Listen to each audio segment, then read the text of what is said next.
जब वही है ना कि बिना मतलब आधा ज्ञान बड़ा खतरनाक होता है। तो नीतीश कुमार वो आधे ज्ञान वाले व्यक्ति हैं। हुआ ये है कि बिहार में इतने मूर्ख नेता हैं, उसमें थोड़ा पढ़ा लिखा आदमी भी लगता है कि इससे बड़ा कोई ज्ञानी पैदा ही नहीं हुआ है। तो नीतीश कुमार को भी ये भ्रम हो गया है कि हमसे ज्यादा ज्ञानी कोई है ही नहीं। भाई नीतीश कुमार पढ़े लिखे व्यक्ति हैं, इसमें कोई दो मत नहीं है, बहुत होशियार समझदार आदमी है, लेकिन वो बिहार के एकमात्र पढ़े लिखे आदमी नहीं, उनसे बहुत ज्यादा पढ़ा लिखा आदमी भी इसी धरती पर हजारों की संख्या में है। नीतीश कुमार, आप 18 बरस से राज्य चला रहे हैं, आप देश में सबसे पिछड़े हैं और खड़े होकर कहते हैं कि हमने तो बड़ा अच्छा काम कर दिया। अगर अच्छा किया तो आप कम से कम केरल तमिलनाडु हो जाते। केरल तमिलनाडु तो छोड़िए, राजस्थान यूपी के बराबर हो जाते। तो एक पायदान भी 28 से आप 27 नहीं हुए, लेकिन अपना पीठ ठोके जा रहे हैं। तो उनका जो अहंकार है, यही चीज तो नीतीश कुमार को बर्बाद कर गया।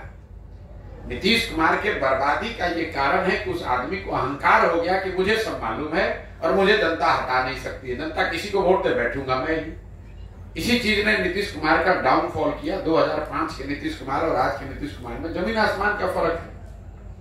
शराबबंदी को लेकर जो मैं आपको बात बता रहा था कि इसका कोई दुनिया में प्रमाण नहीं है कि शराबबंदी के जरिए आप समाज का या अपना आर्थिक सामाजिक उत्थान कर सकते हैं। गांधी जी ने शराबबंदी के लिए कानून बनाने की बात कहीं नहीं कही।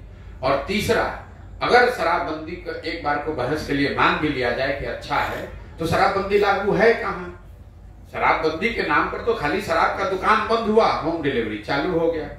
बिहार की गरीब जनता का हर साल 15,000 से 20,000 करोड़ का नुकसान हो रहा है। हर गांव में 10-15 बच्चे अवैध शराब के कारोबार में जुड़ गए। और ये पैसा जो नुकसान हो रहा है जा कहां रहा है? ये बिहार के भ्रष्ट शराब माफिया और अफसरों के जेब में जा रहा है। बच्चे शराब का कारोबार कर रहे हैं, गलत काम में लग रहे हैं। पूरे जितने नेपाल से लगते हुए एरिया हैं, उसमें जहां जाइए गांव में लोग बता रहे हैं इस तरह के ड्रग्स का कारोबार हो रहा है जो बिहार ने कभी देखा नहीं है। और जिन महिलाओं के नाम पर इसको किया गया, आपने अभी, मैं आ रहा हूं मौत के आंकड़े पर, बिल्कुल गलत है। शराबबंदी लागू होने के बाद से अभी तक 6,37,000 से ज्यादा केस किए गए हैं शराबबंदी कानून के तहत। उसमें करीब 1.25 लाख लोग आज भी कोर्ट और थानों के चक्कर लगा रहे हैं। ये 1.25 लाख लोग जब एक बार आप थाने में पड़ गए, जेल चले गए, तो सबसे ज्यादा परेशानी भी उस घर की महिला को है। पुरुष पकड़ लिया गया, महिला बेचारी दौड़ रही है थाने में, कोर्ट में, जो भी बचा खुचा है वो भी बिक जा रहा है उनका। तो ना इसका कोई आधार है, ना कोई इसका मोरल आधार है, ना ये जमीन पर लागू है। नुकसान अलग हो रहा है, महिलाएं अलग परेशान हो रही है। लेकिन नीतीश कुमार का जिद है, कहना नहीं यही लागू रहेगा। पूरे बिहार में शराब बिक रहा है, कह रहा नहीं शराबबंदी लागू है। आपने कहा 134 लोगों की मौत। ये 134 लोग तो वो है जो रिपोर्टेड मौत है। जहरीली शराब से होने वाली मौत की संख्या यहाँ हजारों में है। हर पंचायत में मैं जब चल रहा हूं, लोग बता रहे हैं वो तो पुलिस प्रशासन के डर से वो केस ही नहीं करता है कि जो जिसकी दुखद मृत्यु हुई वो हुई। अगर जाके कहेंगे कि शराब पीने से हुई है तो शराबबंदी के नाम पर उस पर केस अलग से हो जाएगा। ये तो जब बड़ा 25, 30, 40 लोगों की मृत्यु होती है तो सरकार छुपा नहीं सकती है, तो उसको वो खबर आती है। आप तो पत्रकारिता करते हैं, हर पंचायत में मैं आपको डाटा दे सकता हूं कि कितने लोगों की मृत्यु अवैध शराब पीने से, गलत शराब पीने से हुई है। लेकिन सरकार को कोई असर नहीं है। नीतीश कुमार खड़ा होकर कह रहा है जो पिएगा वो मरेगा। अपनी गलती का कोई एहसास नहीं है। सर, एक आखिरी सवाल। नीतीश कुमार ने कहा है कि मैं साफ करना चाहता हूं कि मुझे कुछ नहीं चाहिए, लेकिन आगे की सभी चीजें तय कर ली जाए अगली इंडिया गुट की बैठक में। क्या तय करना चाहते हैं नीतीश कुमार? अरे नीतीश कुमार को सुन कौन रहा है?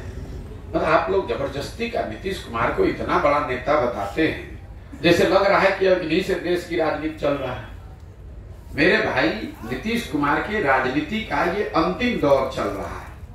आप बिहार में पत्रकारिता करते हैं, राजनीति करते हैं, हम लोग के मुख्यमंत्री हैं, तो उस नजरिए से आप उनकी चर्चा करते हैं। नीतीश कुमार को पक्ष में या विपक्ष में कोई नहीं पूछ रहा है कि आप हैं कौन। जब वो एनडीए में थे तो कई बार भाजपा ने इनको बुलाकर एक बार पूछा कि क्या करना है, नहीं करना है। उसी तरह आप इंडिया में आए हैं तो यहाँ भी कोई नहीं पूछ रहा है।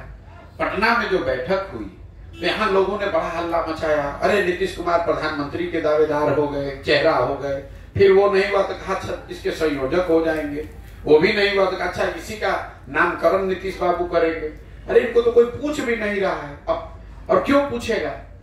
मान लीजिए इंडिया अलायंस है, इंडिया अलायंस में सबसे बड़ा दल कांग्रेस है, दूसरा बड़ा दल टीएमसी है, तीसरा बड़ा दल डीएमके है। नीतीश कुमार उसमें क्या ऐसा कर देंगे कि सब लोग इनको मान लेगा।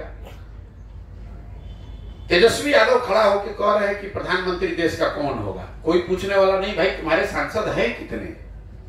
543 के लोकसभा में आरजेडी के 0 सांसद हैं, और कह रहा है कि प्रधानमंत्री कौन होगा हम तय करेंगे। ये तो ऐसे होगा कि हम यहां से बैठ के कहें कि अमेरिका का राष्ट्रपति कौन होगा।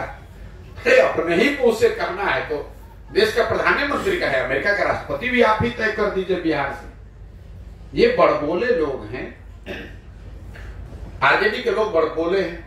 कहता है देश का प्रधानमंत्री कौन है। भाई तुमसे पूछ कौन रहा है? तुम पहले 5 सांसद अपना जिता लो, उसके बाद में बताओगे कि कौन होगा नहीं होगा। और नीतीश कुमार का तो लोकसभा अभी चुनाव होगा, मैं रोज कैमरे पर कह रहा हूं, इसके बाद जदयू का संपूर्ण विघटन शुरू हो जाएगा। उनकी राजनीति का ये अंतिम दौर है, कहानी खत्म। लोकसभा चुनाव तक जितना चलना है चला लीजिए।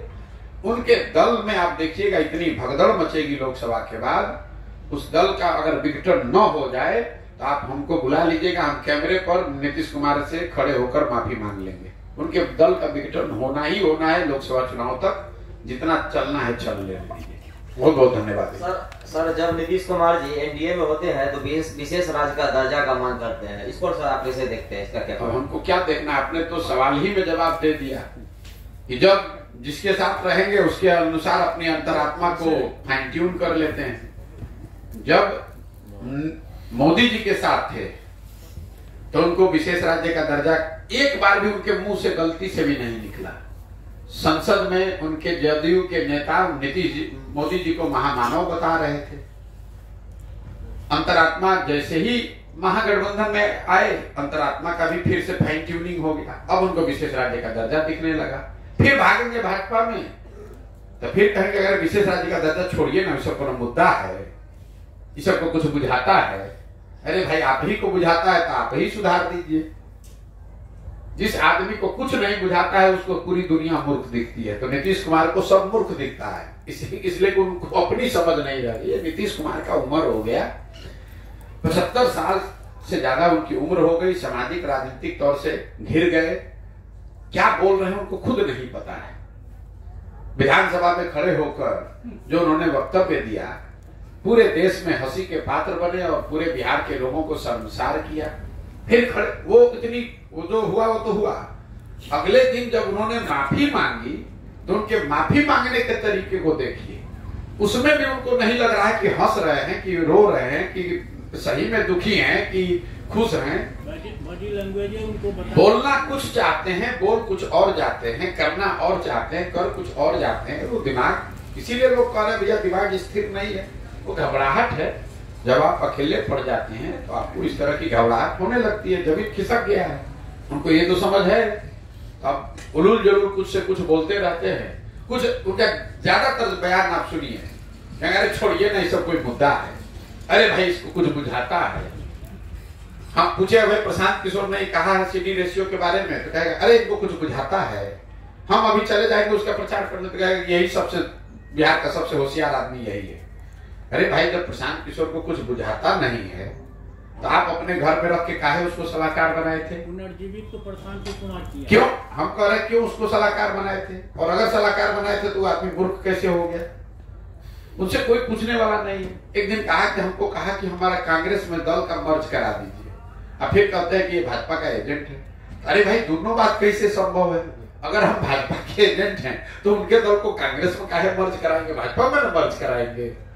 तो नीतीश कुमार के बात का वो देखिए, कोई 5 मिनट खाली नीतीश कुमार के वक्तव्य को सुनिए किसी भी विषय पर, तो बोलना शुरू करेंगे कहीं से, बीच में कहीं दूसरे जगह चले जाएंगे, फिर घूमकर राष्ट्रपति के सामने भाषण दे रहे हैं, कुर्ता उठा के पेट खजुला रहे हैं।